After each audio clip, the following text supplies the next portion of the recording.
4.5 ஆண்டுகளில் 4 லட்சம் கோடி ரூபாய் ஊழல் செய்து திமுக அரசு கின்னஸ் சாதனை படைத்துள்ளது என்று டாக்டர் சரவணன் விமர்சனம் செய்துள்ளார்.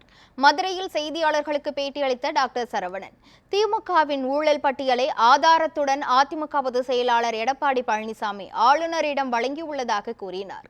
திமுக அமைச்சர்கள் தமிழ்நாட்டை கொள்ளையடித்து முதலீடு செய்து வைத்துள்ளார்கள் என்றும், சட்டமன்ற தேர்தல் வரவுள்ளதால் மக்களை ஏமாற்றும் வேளையில் திமுக மீண்டும் இறங்கிவிட்டது எனவும் விமர்சனம் செய்தார். 5 லட்சம் கோடி ரூபாய் கடன் வாங்கியும் மக்களுக்கு எந்த ஒரு திட்டங்களையும் திமுக அரசு செய்யவில்லை என்பதால் மக்கள் கோபத்தில் உள்ளனர் என்றும் கூறினார்.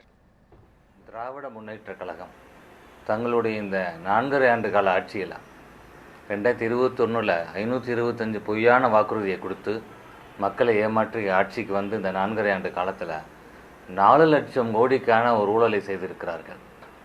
இதை ஆதாரத்துடன் பட்டியலிட்டு தமிழக ஆளுநரை சந்தித்து எதிர்க்கட்சி சட்டமன்ற தலைவர், அனைத்து இந்திய அண்ணா முன்னேற்ற கழகத்தினுடைய பொதுச் செயலாளர் ஐயா எடப்பாடியார் அவர்கள் தலைமை கழக நிர்வாகிகளுடன் சென்று நேற்று சந்திச்சிருக்கிறாரு.